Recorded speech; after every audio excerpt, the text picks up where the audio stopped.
अरे आज तो बहुत लेट हो गया, कोई ऑटो भी नहीं मिलेगा। सर पर हाथ रखते हुए ममता बोली।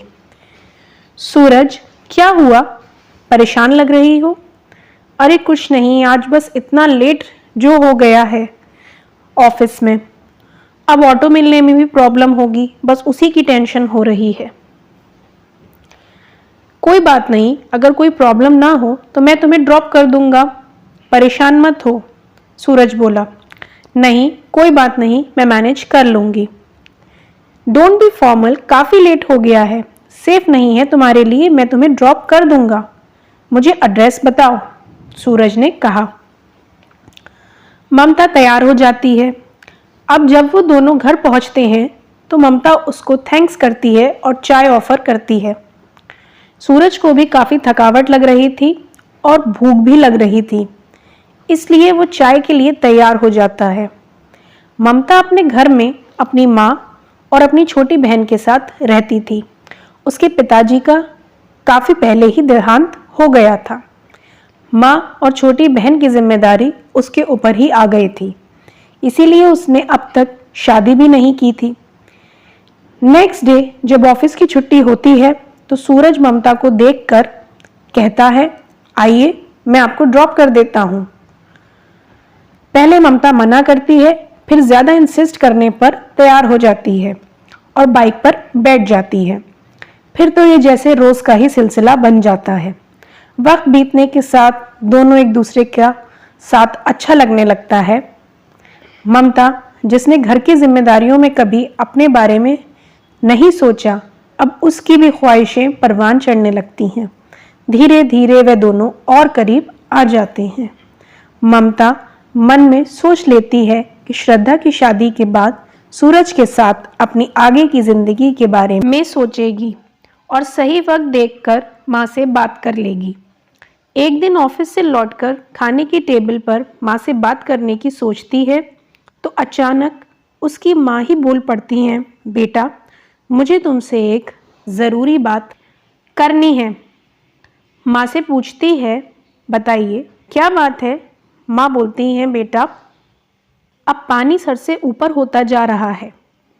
अब तो ममता और परेशान हो जाती है। उसको लगता है शायद माँ को कुछ पता चल गया है।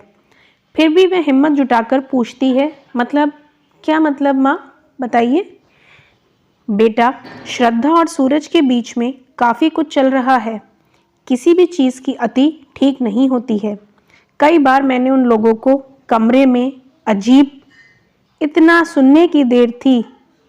ममता झट से अपने कमरे में भागकर चली जाती है। उसको कुछ समझ नहीं आता। उसको यकीन नहीं हो रहा था कि ऐसा कैसे हो सकता है। थोड़ी देर के बाद की बात थी कि उसको गाड़ी की आवाज़ आती है। वह समझ जाती है कि ये सूरज की गाड़ी की आवाज़ है। खिड़की से झांकती है तो वह सूरज ही होता है। वो टाइम देखती है, काफ़ी रात हो चुकी थी। थोड़ी देर में वो अपने दिल पर पत्थर रखकर बड़ी हिम्मत करके अपनी बहन के कमरे की तरफ जाती है। दरवाजे की झिरी से झांकती है और जो वो देखती है वो देखकर उसके होश उड़ जाते हैं। उसकी माँ की बताई हुई बात सच थी। श्रद्धा और सूरज एक दूसरे में डूबे हुए होते हैं। सूरज को देखकर उसके तन बदन में आग लग जाती है और वह समझ जाती है कि वो कैसे दोनों बहनों को बेवकूफ़ बना रहा है, दोनों को धोखा दे रहा है। अब उसके अंदर बदले की आग जल जाती है, लेकिन वह कुछ ना कहकर वहाँ से किचन में चली जाती है और चाय बनाने लगती है। फिर चाय लेकर श्रद्धा के कमरे में जाकर नॉक करती है और कहती है, अरे सूरज आए हैं क्या? चाय बनाकर लाई हूँ, पी लो। सूरज चाय पीकर कहता है, चलो अब मैं चलता हूँ, मुझे काफ़ी नींद आ रही है।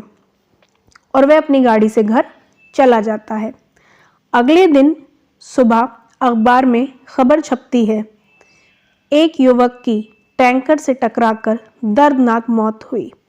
युवक की शिनाख्त उसकी आईडी से की गई। युवक का नाम सूरज था और वह एक प्राइवेट कंपनी में काम करता था।